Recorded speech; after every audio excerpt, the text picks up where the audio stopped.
Muy buenas noches, bienvenidos a esta nueva emisión de A Contracorriente por Rompeviento Televisión por Internet.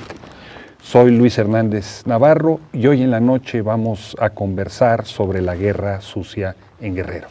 No se vayan, regresamos en muy breves instantes.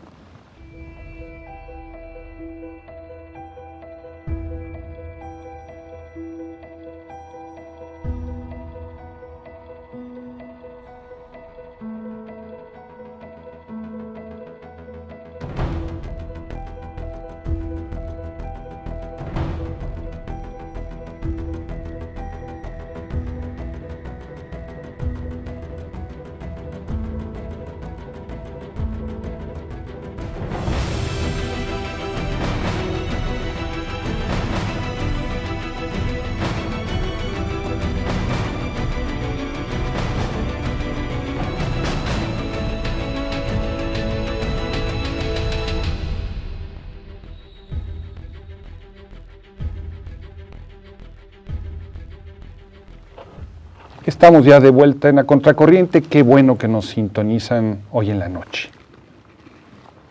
Justo cuando acontecieron la tragedia en Iguala, se dio a conocer en el país el informe de la Comisión de Verdad en Guerrero sobre la guerra sucia.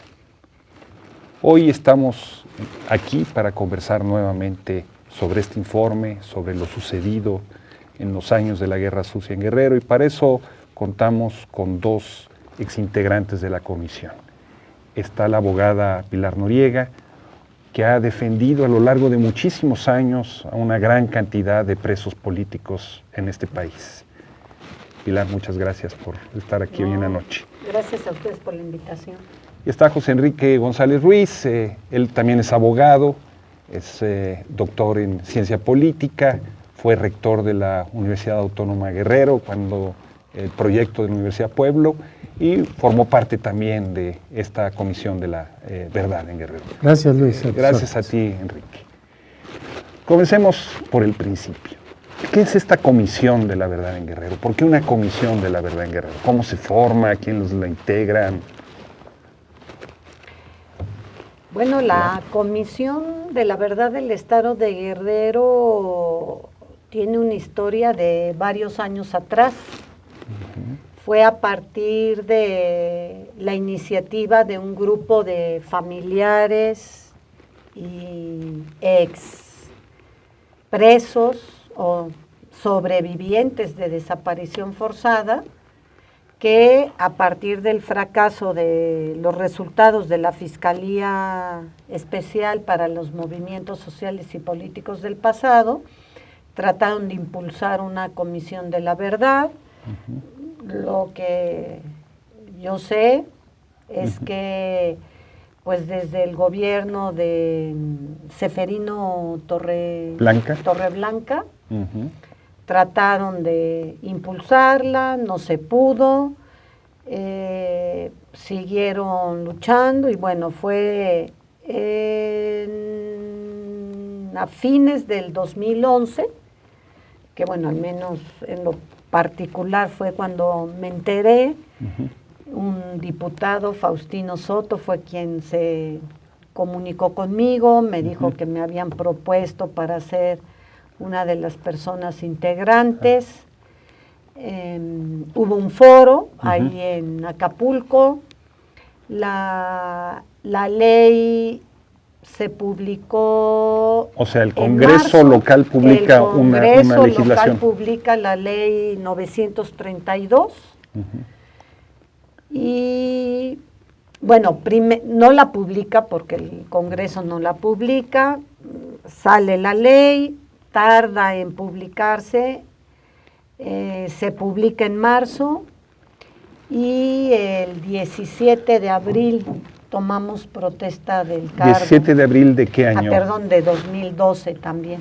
Por ley, la comisión tenía una existencia de 2 años, con posible extensión de 6 meses, debiendo la comisión de fundar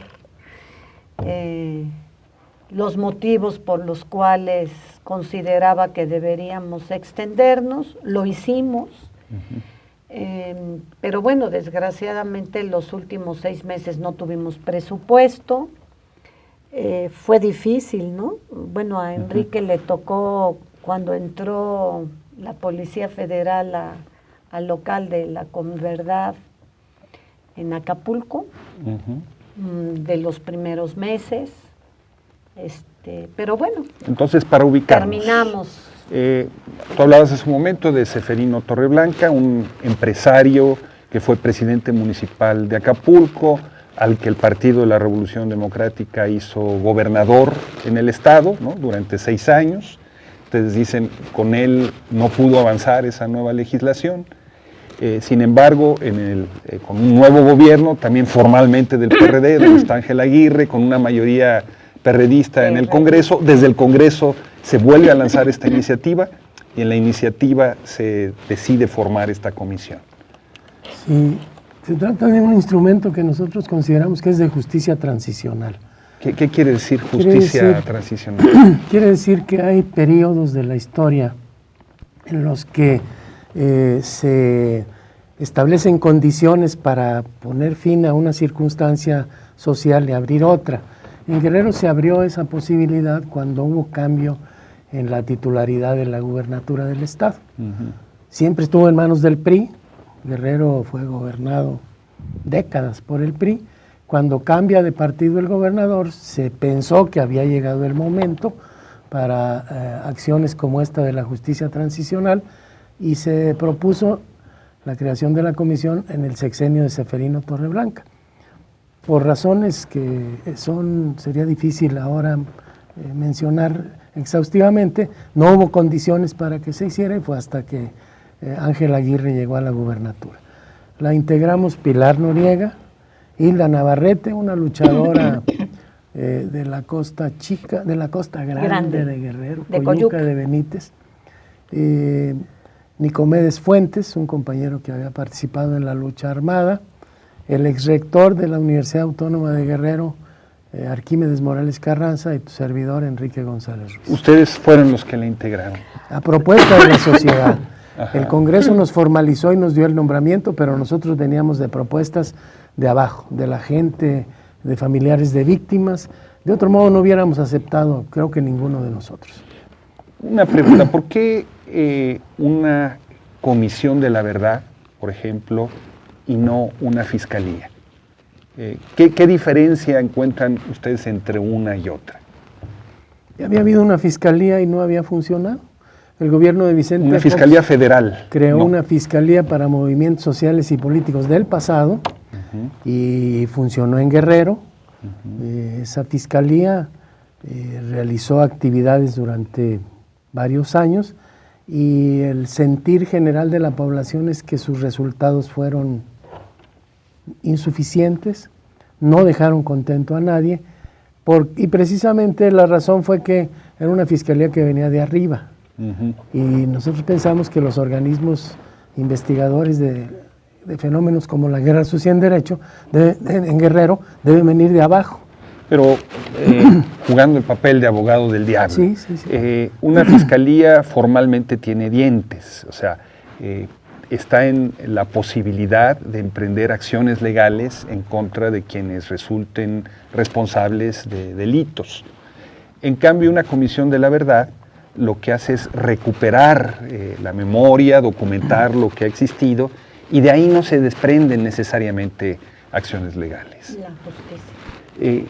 ¿Por qué entonces una comisión de la verdad? Entiendo que es parte de un debate presente no solo en México, sino en todos los lugares donde ha habido guerra sucia, desapariciones forzadas, tortura, etcétera, etcétera. La ley de la comisión, bueno, creo que tienes razón. De hecho, creo que hay un estudio que todavía no se publica por Guillermo Trejo de la Universidad de Notre Dame y un equipo que está colaborando con él, que han hecho un análisis de las comisiones de la verdad en varios países y han analizado cuándo solamente hubo verdad y en aquellos países donde además de verdad hubo justicia, y evidentemente que la violencia ha sido mucho menor en aquellos países donde hubo verdad y también hubo justicia.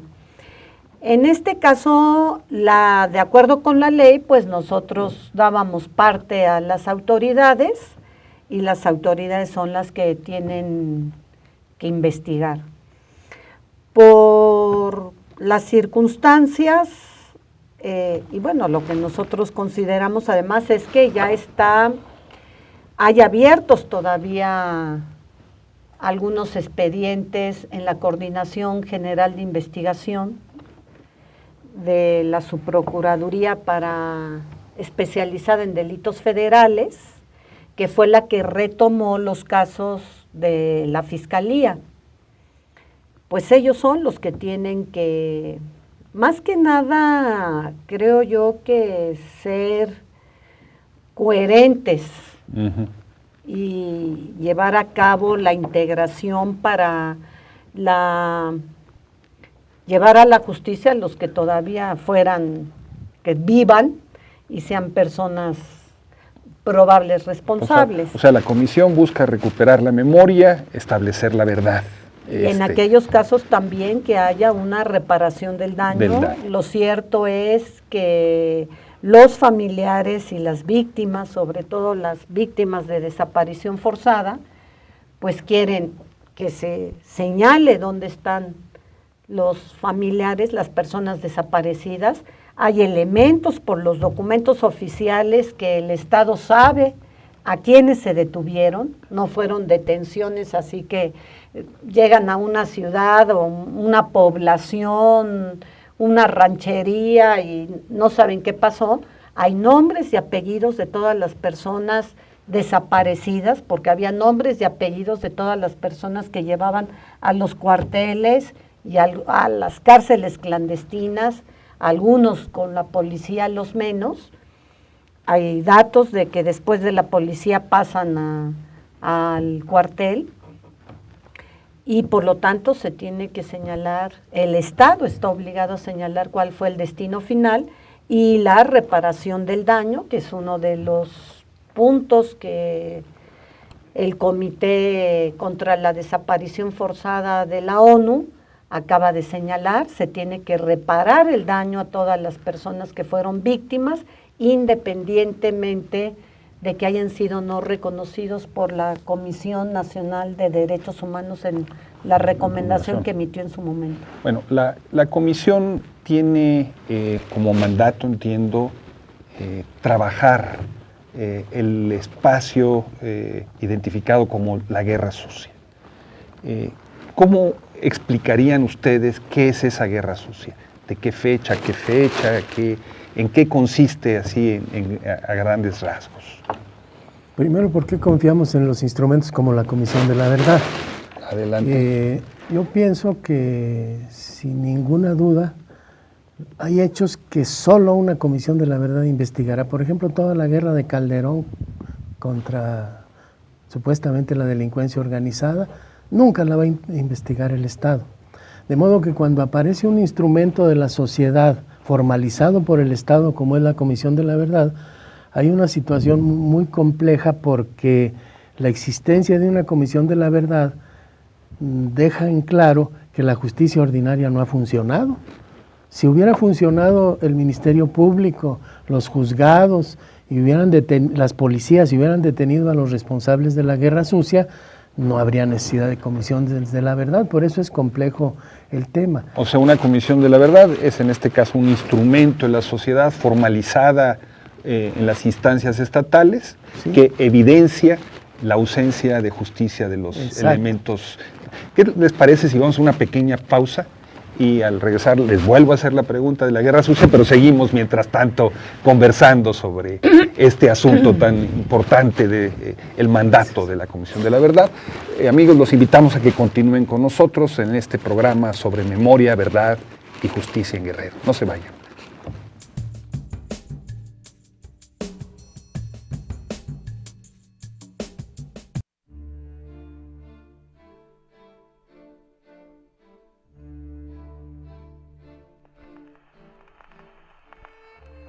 Usually, memories are a place where we come back to Sometimes they are a place where we go to, but instead of memories, people call them desires.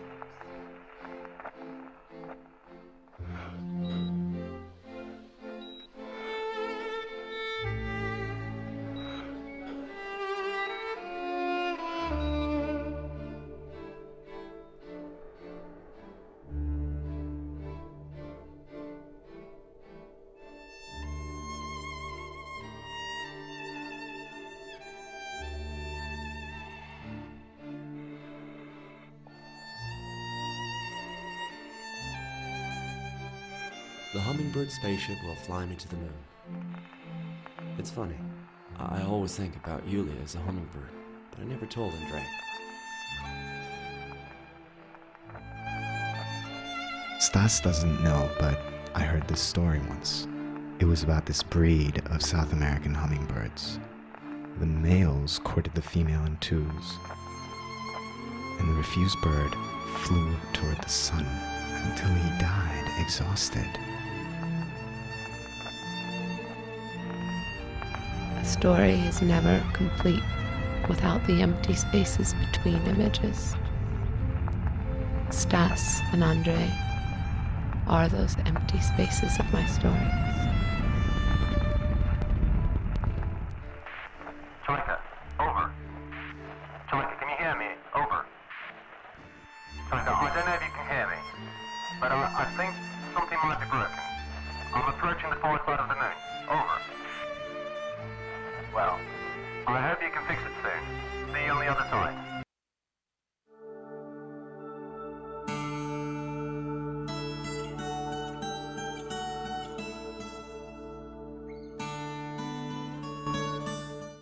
Bueno, las escuelitas es esa idea de que en México y en América Latina, porque venimos gente de muchos lados, vaya germinando una nueva forma de entender la política, una nueva forma de hacer, que la autonomía es posible, que tiene que ser integral, que no vale una autonomía en el terreno educativo, que tiene que ser integral, abarcar todos los aspectos, y que bueno, es hora de empezar.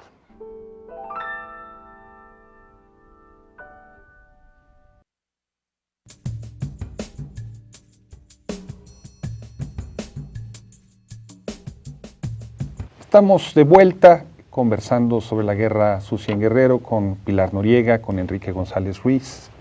Y antes de irnos al corte, les preguntaba yo, ¿qué entendemos por guerra sucia? ¿Cómo explicársela a quien no está familiarizado con este término? Es un concepto polémico como muchos de este ámbito de la represión y las defensas de la sociedad. Pero es un concepto útil para describir fenómenos como el ocurrido en Guerrero y en todo México, cuando el Estado rompe deliberadamente su marco legal para combatir de manera específica un fenómeno que considera especialmente peligroso. En el caso de Guerrero hubo muchas respuestas a la represión del Estado, respuestas campesinas en forma de toma de tierras, respuestas obreras en forma de organización de sindicatos independientes, respuestas intelectuales que provenían de sectores estudiantiles, de maestros, y hubo también respuesta armada en Guerrero. Ahí se levantaron, declarándose en contra del gobierno y con la intención de derrocarlo para establecer un gobierno nuevo, los grupos de Genaro Vázquez y de Lucio Cabañas. Y el Estado decidió, el Estado como entidad única, no solamente el gobierno, sino el Estado en su totalidad, decidió combatir ese fenómeno de la insurgencia con la guerra sin cuartel, con la guerra sin respetar leyes, con la guerra desapareciendo, torturando, masacrando, asesinando extrajudicialmente a las personas. Por eso le llamamos la guerra sucia. No es que nos gusten las guerras ni que consideremos que todas las guerras pueden ser limpias, sino que en este caso, de la historia de México, el Estado mexicano decidió, tomó acciones, estableció programas, dedicó recursos, comisionó personal para combatir al fenómeno de la insurgencia en Guerrero y en todo el resto del país donde lo encontró, para exterminarlo a como diera lugar, sin respetar ninguna ¿Qué lapso norma. de tiempo están ustedes contemplando en el Bueno, estudio? por ley, la comisión abarcó el estudio de un periodo de 1969 al 79. ¿Por alguna razón en especial? ¿Cómo se hace esa periodización? Lo que señalaron era que al menos en registros, la primera desaparición la tenían en el 69 y la última en Guerrero, consecuencia de todo eso, en el 79. Fue una decisión que tengo, pero fue una decisión del Estado en Guerrero, del del Congreso. Congreso del Estado, porque pues había la intención de que no llegáramos a Aguas Blancas, que no llegáramos al lecho del Charco, que no llegáramos a hechos actuales, sino solamente un periodo del pasado, porque desde el gobierno este hecho se quiere presentar como si fuera superado en términos temporales. La Fiscalía se llamó Fiscalía para Movimientos Sociales y Políticos del pasado. En este caso nos circunscribieron a 69, 79, o sea, sucesos de hace décadas. Y en esos 10 años, ¿qué recuento de daños encontraron ustedes? Ahí fue muy interesante. Mira, lo que pasa es que nosotros hicimos trabajo de investigación documental en el Archivo General de la Nación. Son documentos que incluso por acuerdo del presidente Fox, todas las secretarías tenían que concentrar su material en el Archivo General de la Nación. En el Archivo General de la Nación hubo un equipo que pidió información a través de la Ley de Transparencia y otros como investigadores. Y después otro equipo en el trabajo de campo, como le llamamos, en la cuestión de la toma de testimonios. En el trabajo documental, que yo creo que es importante porque pues de ahí nosotros podemos sostener que hubo represión sistemática y generalizada, ambas. Sistemática y generalizada. El estatuto de la Corte Penal, el estatuto de Roma, lo que señala es que para que sean delitos de lesa humanidad tiene que ser represión sistemática o generalizada. De lesa humanidad implica que no prescriben. Pero o sea, que no tienen un plazo de tiempo en el cual se puede hacer justicia. Efectivamente. Y en el caso de Guerrero en la Guerra Sucia, no solamente fue generalizada o masiva, de hecho la propia Corte Interamericana de Derechos Humanos en la sentencia del caso Radilla, que es un caso paradigmático mexicano, ¿no?, ante el sistema interamericano, la Corte indica que la desaparición de Rosendo Radilla se dio en un contexto de represión masiva. Rosendo Radilla fue una de las víctimas de la Guerra Sucia. De la Guerra Sucia, que la familia, creo que fueron de los pocos casos en que la familia hizo denuncias legales, se siguió el caso hasta que lo llevan ante el sistema interamericano. También hay que señalar, porque mira, yo hace años consideraba que pues si la gente no había acudido a las vías legales era porque se despreciaba el derecho. Pero ya con los testimonios, incluso actualmente hay gente que sigue temiendo la reacción del Estado. O sea, hay temor a la represión. Hay quien nos dijo que todavía existe la ley del silencio, que nadie nos lo iba a decir, pero que todavía hay una ley del silencio. A la hora de hacer el recuento de esos daños, ¿tienen ustedes cifras duras? Número de desaparecidos, ejecutados extrajudicialmente, torturados. ¿Qué mapa, qué numeralia pueden ustedes hacer? Digamos? El número de denuncias que recogió la comisión en esta fase de su trabajo, que consistió en ir a los lugares donde ocurrieron los hechos y entrevistar a las personas. Se recogieron testimonios directos, cifras duras, de alrededor de 400 personas. 412 personas. No 400 casos, testimonios. Testimonios que abarcan como ¿cuántos? Eran como 512 casos. De desapariciones, de ejecuciones, de tortura, de todo junto. Eran desapariciones, desaparición transitoria, Ajá. ejecuciones, Ajá. Principalmente, y desplazamientos. Tortura, fueron 3, 4 casos de la gente que simplemente señala tortura y que no fue desaparecida. La mayor parte de, casi todos los casos de gente que refirió haber sido torturada y que incluso no dicen me torturaron, sino el procedimiento que se siguió con ellos, evidentemente es una tortura. Todos esos casos fueron las personas que son sobrevivientes de desaparición transitoria. Fueron desaparecidos, ¿por qué? Porque no se les puso a disposición de un juez en el término de ley. O sea, estamos hablando de más de 500 personas. Sí.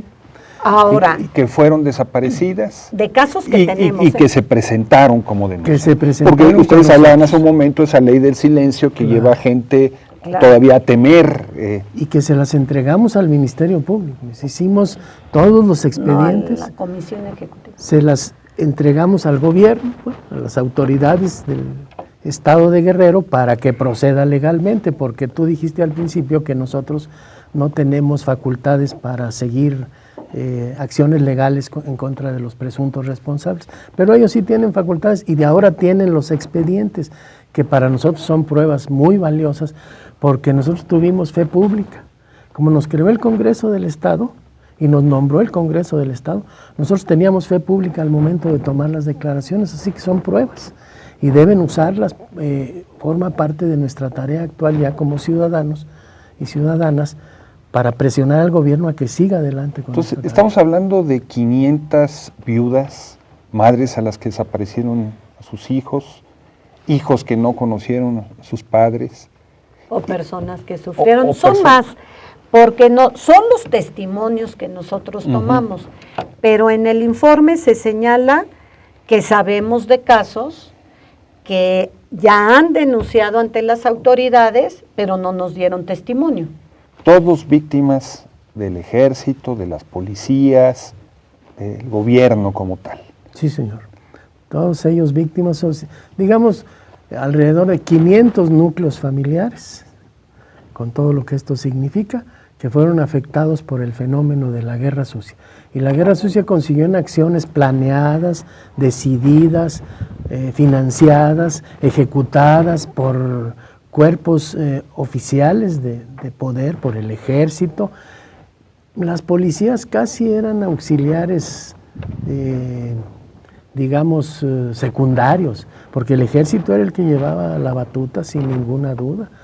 El ejército era el que planeaba las operaciones, la operación Telaraña, la operación Atoyac, ellos tomaron las medidas para ir combatiendo, tratando de exterminar el fenómeno que ellos consideraban peligroso, que era la insurgencia. El ejército como principal responsable de la guerra Así sucia. ¿Qué les parece si vamos a una pequeña pausa y al regresar seguimos conversando sobre Guerrero, memoria, verdad, justicia? No se vayan, volvemos en muy breves instantes.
volvemos a Contracorriente, estamos conversando con Pilar Noriega, con Enrique González Ruiz sobre la guerra sucia en Guerrero. Antes de irnos a la pausa nos explicaban un poco la tragedia que hay alrededor de la guerra sucia. Una de las lecturas más dramáticas que se puede encontrar en el informe que ustedes elaboraron es el de los vuelos del ejército en donde se avientan los cadáveres. ¿Cómo fue eso? ¿Quiénes protagonizaron ese episodio? Pues sin duda ahí es donde más se advierte que se trata de acciones de Estado, porque estamos hablando de aviones militares, estamos hablando de aviones que son de la Fuerza Aérea Mexicana, en particular de uno, el Araba, que era utilizado desde la base de Acapulco, que se levantaba con cuerpos que iban en sacos con piedras. Algunos todavía se movían según testimonios de los pilotos, que se internaban en el mar, que soltaban esa carga en sitios que pues no se ha podido determinar. En la Comisión de la Verdad soñamos en algún momento, intentamos en algún momento ver si podíamos contratar buzos para que trataran de encontrar alguno, pero no fue imposible, no lo logramos. De modo que a nuestro entender ahí se prueba claramente que pues era una acción de Estado, no hay otra manera de caracterizarlo, porque eran recursos del Estado, eran acciones ordenadas por el Estado, hasta la bitácora de uno de los aviones, la gasolina que utilizaban. Los testimonios que ustedes recogen son testimonios de quienes participaron en esos testimonios los retomamos de una averiguación previa de alguien que nos nombró abogados, incluso Enrique y a mí, que pidió copia del expediente de Acosta Chaparro, y ahí vienen... Acosta Chaparro es militar que jugó un papel en la guerra sucia, luego estuvo detenido, acusado de vínculos con el narcotráfico, y luego fue asesinado hace no mucho tiempo. Pero bueno, no solamente fue Acosta Chaparro, el general Hermosillo, ¿no? Quirós Hermosillo, son las figuras que se notan más como responsables, pero bueno, encontramos, por ejemplo, un telegrama de Cuenca Díaz que ordena la localización, ubicación, detención, arresto o exterminio de la guerrilla. En el plan Atoyac, un informe que se llama, bueno, ese está contemplado en un informe a la superioridad por el jefe del Estado de la Defensa Nacional, el jefe del Estado Mayor de la Defensa Nacional, en el que señala la instrucción del Ejecutivo. Pero bueno, los planes estos entonces son de pilotos que ejecutaron esos vuelos. Es interesante porque hay uno que es muy minucioso, señala incluso cómo colocaban los cuerpos. Inicialmente los llevaban así, los cuerpos, incluso dice que algunos todavía iban viviendo. Dice que a las mujeres les ofrecían que las liberaban si tenían relaciones sexuales con ellos, o en su caso liberaban también al esposo, al compañero, a su pareja, y bueno, esa persona incluso dice que nunca supo que cumplieran con eso. Y entonces hay uno que refiere que cuando iban por el mar, en alguna ocasión que ya bajaron, vieron que había luces, o sea, embarcaciones, y entonces se adentraron más al mar. A partir de entonces se adentraban más al mar. También se ve a través de los testimonios que cuando se dice que empezaron a aparecer cuerpos en la costa, incluso entre Oaxaca y Guerrero, es cuando los meten a bolsas con piedras. Desgraciadamente, abrió, tanto un sobreviviente como el testigo que lo acogió. No pudimos tomar esos testimonios y creemos que es a lo que le apuestan las autoridades, a que mueran todos los testigos, porque sí supimos de alguien que incluso sobrevivió cuando lo tiraron, cayó en un manglar, alguien lo apoya y lo acogieron durante quién sabe cuántos años, pues estuvo por el resto de su vida en el anonimato, pero ya pues cuando nosotros supimos del caso ya había muerto tanto la persona sobreviviente como del testigo, la persona que lo había acogido y bueno, ayudado a sobrevivir. El informe está lleno de testimonios, ¿no? Caso tras caso, tras caso, tras caso, testimonios de todo tipo, ¿no? A ti en lo personal, Enrique, ¿cuál de esos testimonios es uno de los que más te impactó? Bueno, está lleno de testimonios porque nosotros pensamos que ellos son los protagonistas, que ellos son los importantes, que el informe tenía que dar a conocer lo que ellos no han podido decir en muchísimos años. Y bueno, lo que más le duele a uno siempre son las madres.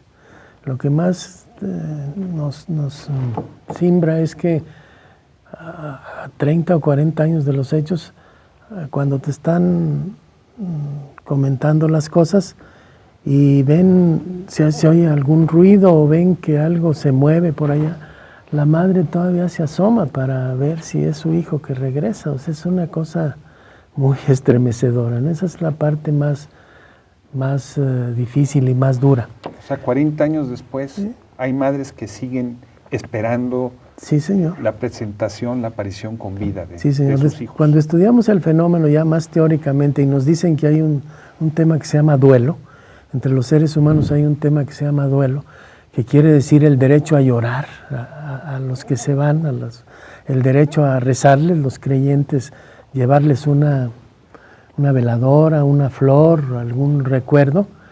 Pues ese duelo nunca se da en el caso de desaparecidos.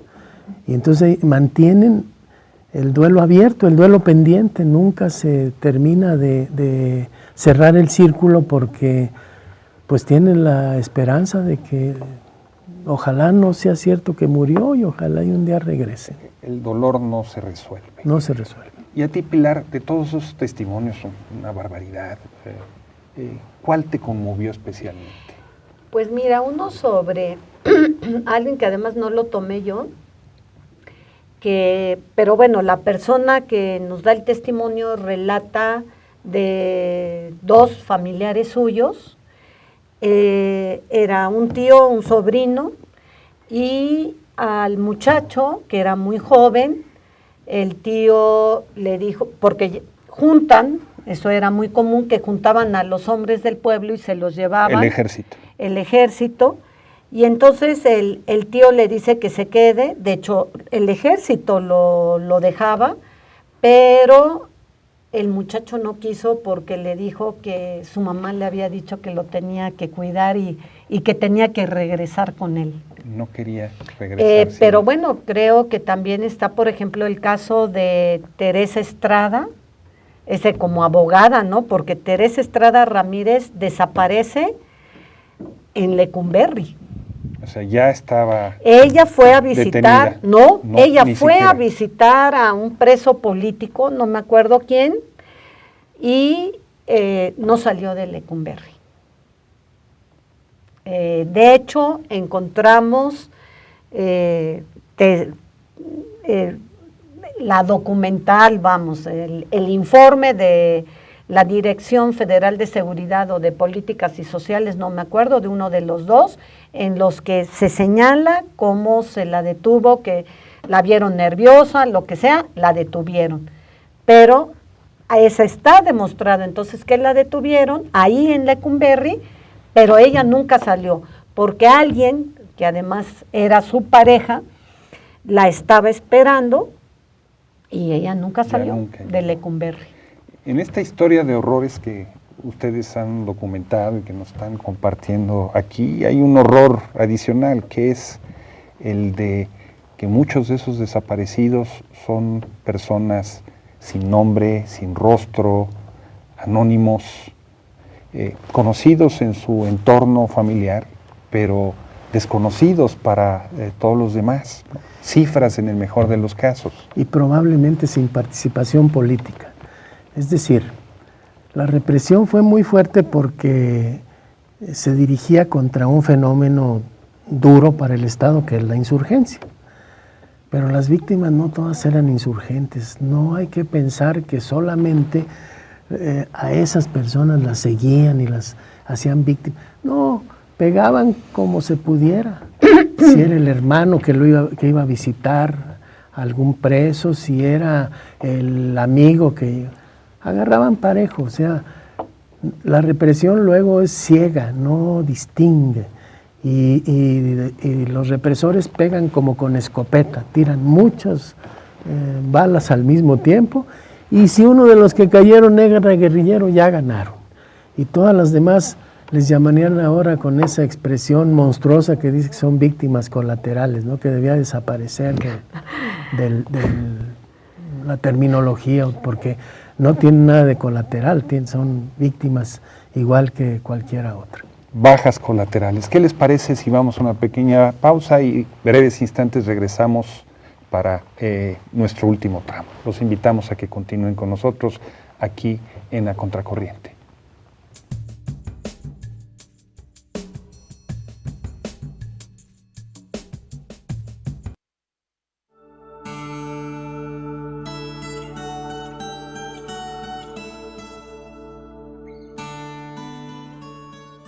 Quiero decir, para terminar, que toda mi vida, toda mi lucha ha sido para poner un granito de arena en la emancipación de los hombres.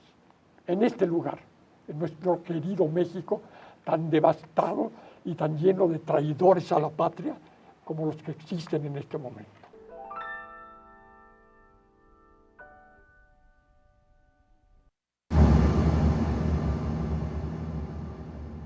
Son una bola de hipócritas ustedes. Entréguenos con vida a nuestros compañeros, a nuestros hijos, porque estamos cansados. Pónganse en lugar de una madre de familia, de un padre de familia, de un compañero de estudiantes, que no dormimos.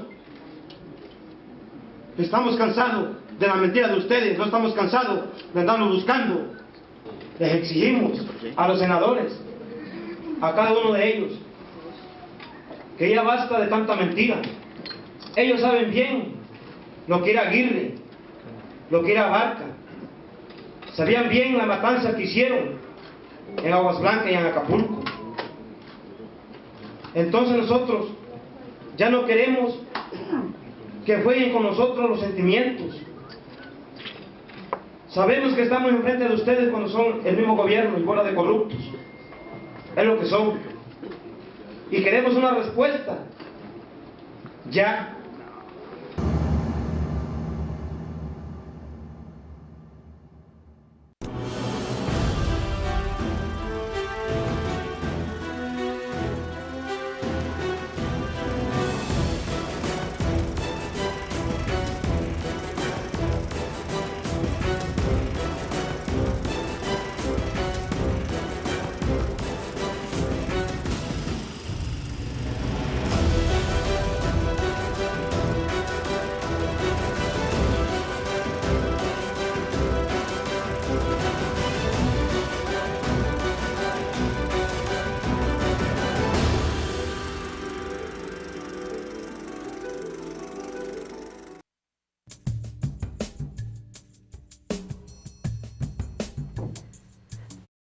Estamos de vuelta en La Contracorriente conversando sobre Guerrero, memoria, verdad, justicia, con Pilar Noriega, Enrique González Ruiz.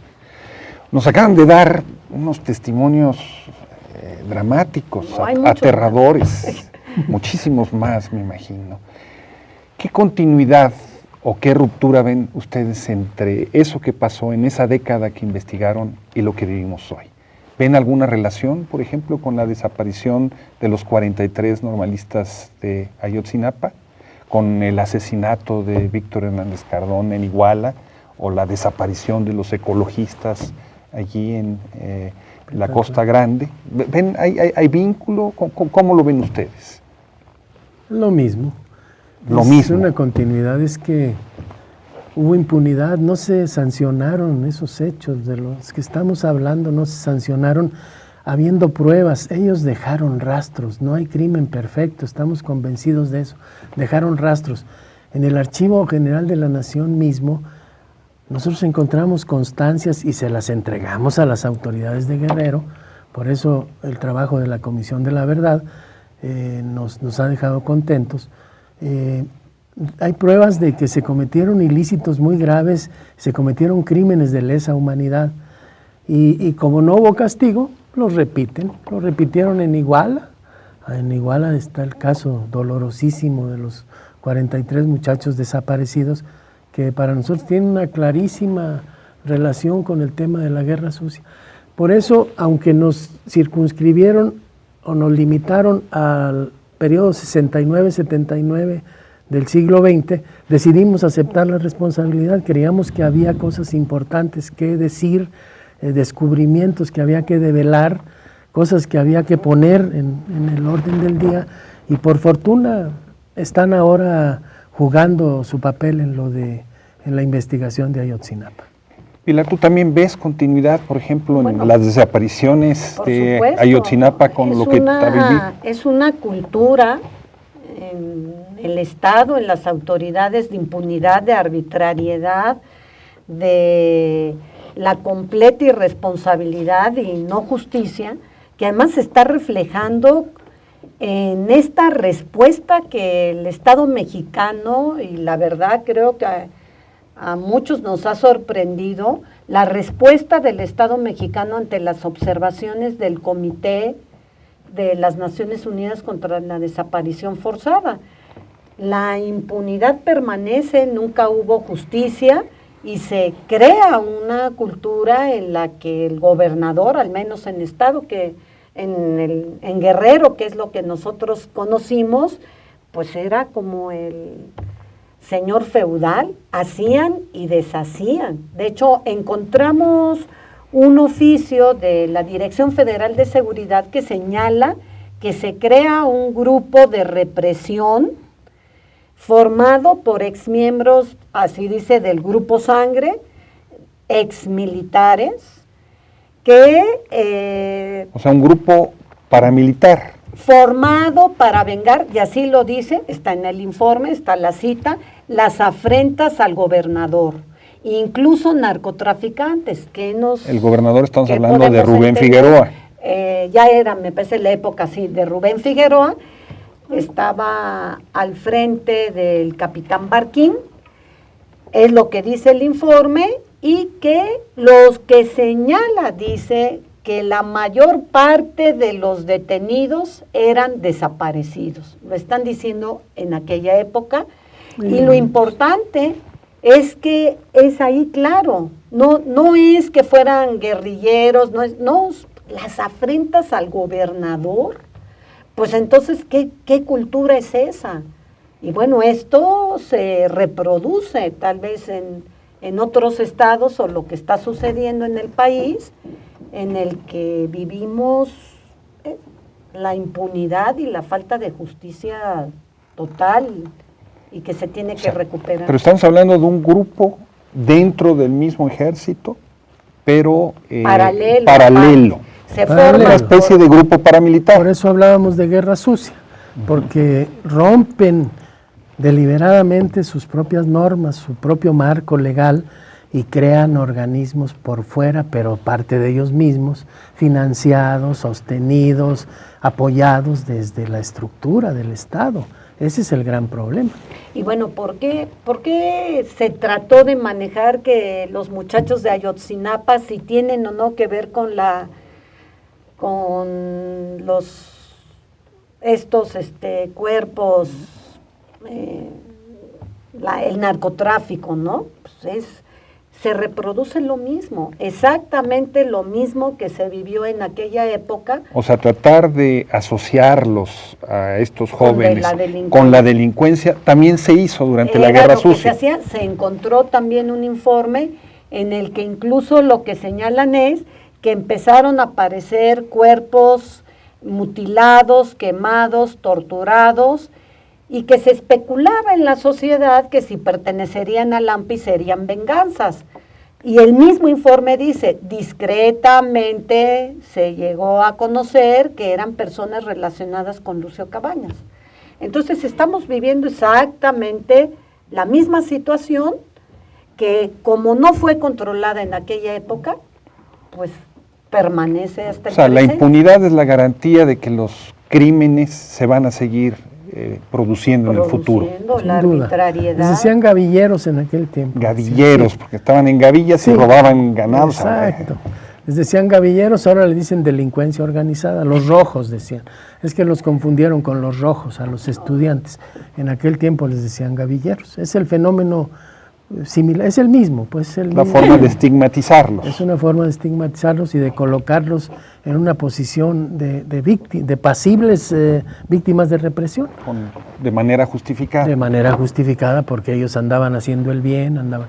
Y también se usaba aquello de que hacían campañas, que el ejército hacía campañas de cortar el pelo a la población, de servicios en casos de desastres.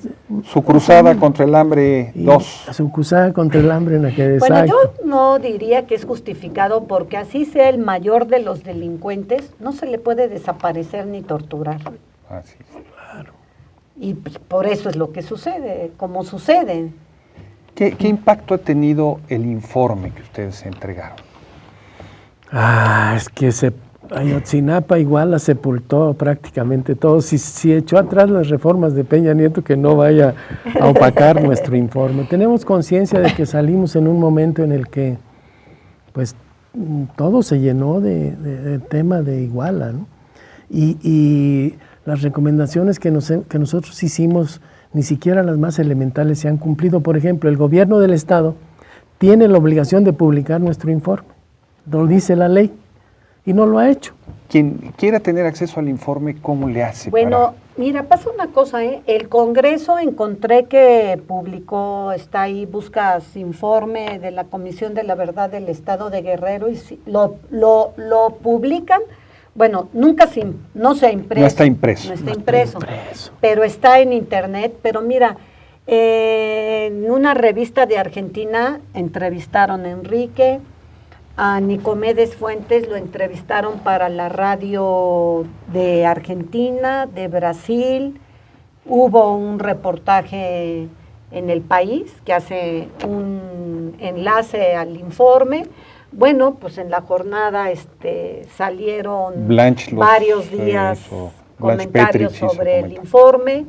Nos invitaron a la Universidad de Notre Dame, a Nicomedes Fuentes y a mí, a un taller sobre comisiones de la verdad. Pero las autoridades no se dan por pues a ver aludidas. Si con el informe de las observaciones del Comité contra la Desaparición Forzada de la ONU señala que recibió el informe de la comisión, y además dice que la delegación mexicana le va a dar seguimiento. Esperemos que efectivamente sea cierto, porque por ejemplo los testimonios que se llevaron a la Comisión Ejecutiva de Atención a Víctimas, pues nos lo recibieron casi diciendo, con una actitud como diciendo les hacemos el favor, ¿no?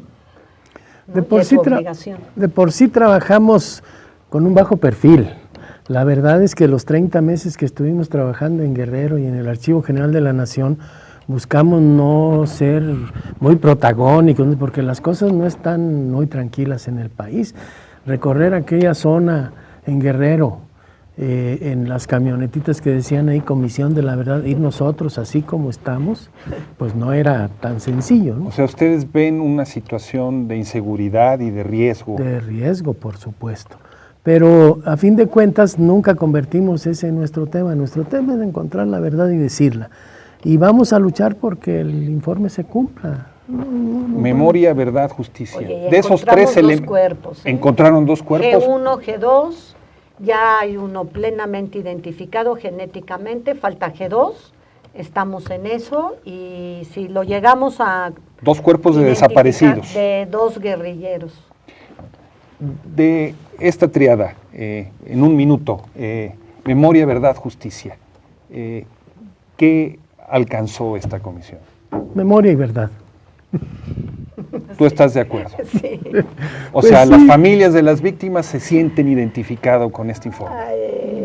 Habría que preguntarles a ellos, pero sí es un hecho que hay mucha gente, sobre todo de los sobrevivientes, que nos está preguntando, bueno, ¿y ahora qué están haciendo? ¿No? A ver cuáles son los resultados, cuándo los van a reparar el daño. Y bueno, estamos tratando de construir todavía un equipo que le dé seguimiento. Estamos detrás de las autoridades, seguimos para que se le atiendan y se registren todas las víctimas de los testimonios que se llevaron a la Comisión Ejecutiva de Atención a Víctimas y con el señalamiento que se deben de recibir todos los testimonios que reciban sobre aquella época. El expediente sigue abierto. Exacto. Pilar, muchas gracias. No, a ustedes. Enrique, agradecido, muchas Enrique, gracias. damos Y las gracias por esta recordar, como oportunidad. decía el escritor checo Milán Kundera, la lucha del individuo contra el poder es la lucha de la memoria contra el olvido. Sí. Ustedes trataron de que no se olvida, que eso esté ahí. Muchas gracias, amigos, por su presencia el día de hoy aquí en La Contracorriente, en este conmovedor y dramático relato.